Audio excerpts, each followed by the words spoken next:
বন্দী রাখার জন্য এখনও উপযোগী হয়ে ওঠেনি নরসিংদী জেলা কারাগার। তবে বর্তমানে বিজিবির পরিবর্তে নিরাপত্তায় কাজ করছে কারারক্ষীরাই। এ নিয়ে আরও জানাতে নরসিংদী জেল গেট থেকে যুক্ত হয়েছেন সহকর্মী রাকিবুল ইসলাম।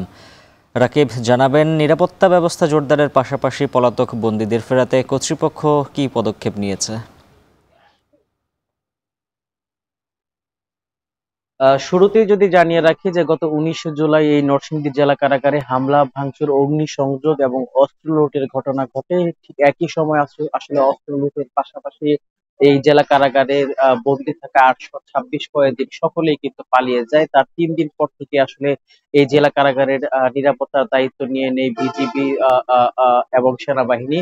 তো বিজিবি গত 2 আগস্ট পর্যন্ত পুরোপুরি দায়িত্বে ছিল এবং 2 আগস্টের পর থেকে কিন্তু কারা কর্তৃপক্ষ পুরোপুরি দায়িত্ব রয়েছে। কথা হয়েছে নরসিংদী জেলা কারাগারের জেল সুপারের সাথে। তিনি আমাকে যেমনটি বলছিলেন যে এই মুহূর্তে মোট 80 জন কারারক্ষী এখানে রয়েছেন। তো বলে রাখা ভালো যে 826 কয়েদি পালিয়ে গিয়েছিল নরসিংদী জেলা কারাগার থেকে। ঘটনার আসলে 4 দিন পর থেকে কিন্তু কয়েদিরা আত্মসমর্পণ করতে শুরু করে। আহ, স- আহ, আহ, আহ, আহ, এর মধ্যে আসলে প্রায় 600 কয়েদি আত্মসমর্পণ প্রক্রিয়া সম্পূর্ণ করেছেন। বাকিদেরও আসলে ফেরাতে মাইকিং চলছে, লিফলেট বিতরণ চলছে, বিভিন্ন সচেতনতামূলক আসলে পোস্টার টানানো হচ্ছে দেয়ালে দেয়ালে। নরসিংদী জেলা প্রশাসনের পক্ষ থেকে এটি করা হচ্ছে। অপরদিকে যে 85টি অস্ত্র লুট হয়েছিল, সেই 85টি অস্ত্র কিন্তু এখনো পুরোপুরি উদ্ধার হয়নি। 85টির মধ্যে 50টি অস্ত্র উদ্ধার হয়েছে, আমাকে এমনটি জানিয়েছে। এরপর আরো 35টি অস্ত্র উদ্ধার করা বাকি রয়েছে।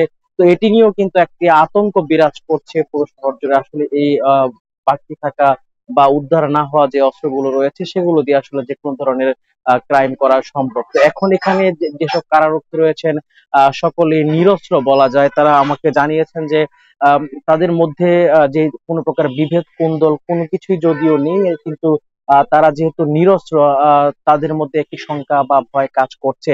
এছাড়া এই নরসিংদী জেলা কারাগার ভাঙচুরের পর থেকে যেসব কয়েদি আত্মসমর্পণ করেছেন সকলকে আসলে পার্শ্ববর্তী জেলা গাজীপুর এবং কিশোরগঞ্জের বিভিন্ন কারাগারে রাখা হয়েছে। এখনো আসলে অনুপযোগী রয়েছে এই নরসিংদী জেলা কারাগার। তো কবে নাগাদ আসলে কয়েদি রাখার জন্য পুরোপুরি ভাবে প্রস্তুত হবে এই নরসিংদী জেলা কারাগার, সে বিষয়ে আসলে কোনো স্পষ্ট উত্তর দিতে পারেনি নরসিংদী কারা কর্তৃপক্ষ। তারা ধারণা করছেন 2 থেকে 3 মাসের মধ্যে হয়তোবা তারা এটি পুরোপুরি ভাবে প্রস্তুত করতে পারবেন। এই ছিল নরসিংদী থেকে সবশেষ। উজ্জ্বল। রাকিবুল ইসলাম যুক্ত ছিলেন নরসিংদী জেলা কারাগার থেকে। যে কোনো